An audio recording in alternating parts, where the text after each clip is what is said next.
that feeling of not being able to trust yourself, that feeling of not being fully confident when you walk into a room or doubt the words that were about to come out of your mouth. All those feelings are part of the experience of being disembodied.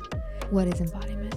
Get cozy. Let's start with some definitions. What is embodiment? If you turn to the Google machine and you look up embodiment, Oxford Languages gives us a noun.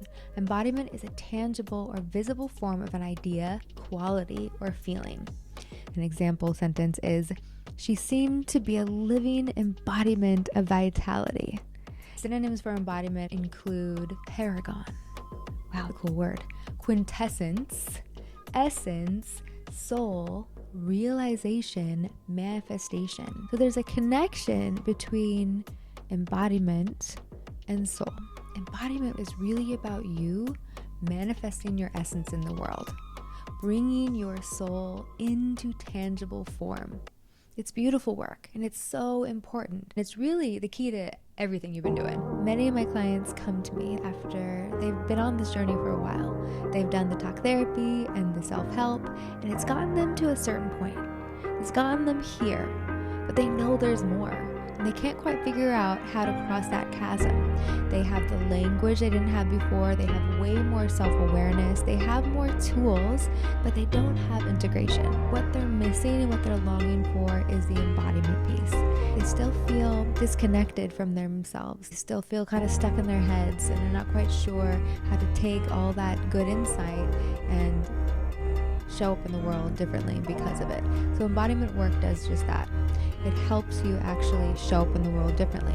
Embodiment is about how you walk into the room, how you breathe, how you speak, how you relate to other people from your wholeness. And what it does is it gives women a sense of calm, a sense of confidence, because now they're here. They're located here, and they know they belong here, rather than being stuck in their head, unsure of themselves, questioning everything, overwhelmed, overthinking, just spinning out, right? This work is really powerful because it brings you into your place of power, which is the present moment.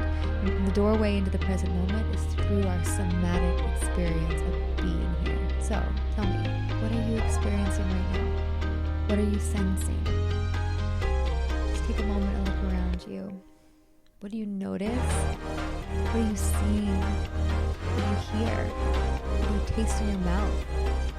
Are there any smells in the room? Any scents you can smell? What are you feeling? What do you feel in your body? How does it feel to be in your body? All of these questions bring you back into the present moment, which is a powerful place to be.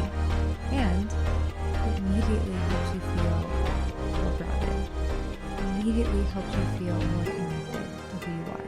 So feminine embodiment. In all embodiment work, we're talking about affirming the body's intelligence. We're talking about centering the body's felt sense experience. Our relationship with our senses informs our reality, affects how we see ourselves, how we show up in the world, whether the world feels safe to us, feels good to us, feels pleasurable to us, feels like a welcoming place, or feels like a dangerous place. There are so many resources of wholeness within you, and each one of them is a doorway back to yourself. Embodiment work is also about the sacredness of your sensuality. It's seeing our sensuality, the delight in our senses, the pleasure in our senses as a doorway to soul, doorway to the divine. Embodiment is about freedom. It's about truth. The truth will set you free, right? When you are expressing the truth of your emotions, the truth of your body, you are gaining freedom and healing. Even if what you're expressing is hard and difficult, like grief, sadness, anger. But when the body gets permission and gets the space to express that, wow, it's a feeling of being true. It's a feeling of being real. And that experience of realness is something I think a lot of us are missing. We don't know how to be in the world. It doesn't feel safe to be real.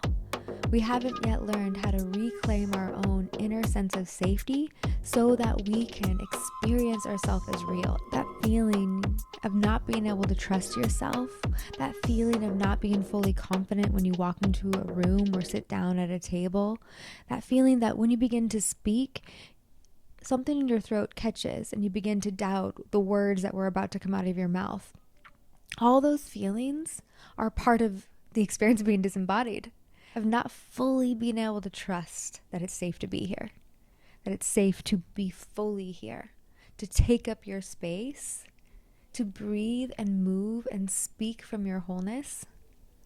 Embodiment allows you to trust what lights you up. It brings you home to the present moment, to this place of power, so much power, and helps you to cultivate the resources of your own wholeness. And this is also why feminine embodiment is important, because the feminine quality of life, that life force energy that's associated with the feminine, has been dismissed, it's been dishonored, it's been disrespected, it's been rejected. So if you're a woman, then it's really important for you to have a practice, to have your way back in, to reclaim honor, reclaim this sense that yes, your perception, the way you see things, it's valid. Your experiences are valid. Your experiences are not any less real than somebody else's. Your experiences are the realest thing that you have to go by. But if you lived your whole life thinking that you were less than, or that your presence was less important, your ideas were less important, your perception, your opinions, all those things were less important, then it's really easy to dismiss your experience of reality. And then it becomes a lonely place to be. You don't even feel safe to be real. Embodiment work is very sacred work. It's a way of affirming your experience, centering your realness. And from there, that's when life can really begin again. That's when it gets really interesting. So where to begin embodiment work? Well, you found your way here. So start with the embodiment practices that I have for you. Start getting curious. Do some research on your own. There's so many wonderful free resources out there. And I also recommend, when you're ready, find a coach. Find someone who can mirror for you what it's like to be living from your wholeness as a woman. Find the programs, find the circles of other women who can mirror for you that yes, it's safe. It's safe to come alive. It's safe to show up in your heights, in your depths. It's safe to be vulnerable. It's safe to be brilliant. It's safe for you to show up all of who you are. There's so much to say about embodiment, but that's what we have a whole YouTube channel for. So that's enough for today. I hope that answers your questions, and I would love to hear from you. What else do you want to know? What is curious to you? What lit you up? What made you come alive just a little bit more? I look forward to creating more videos for you, and this video right here may be exactly what you should be watching next. Thank you so much for being here with me. I'm Morgan Day Cecil. Welcome to my channel. See you back here real soon. Grace and peace. We are in our bodies. We can have fun there. I love this topic.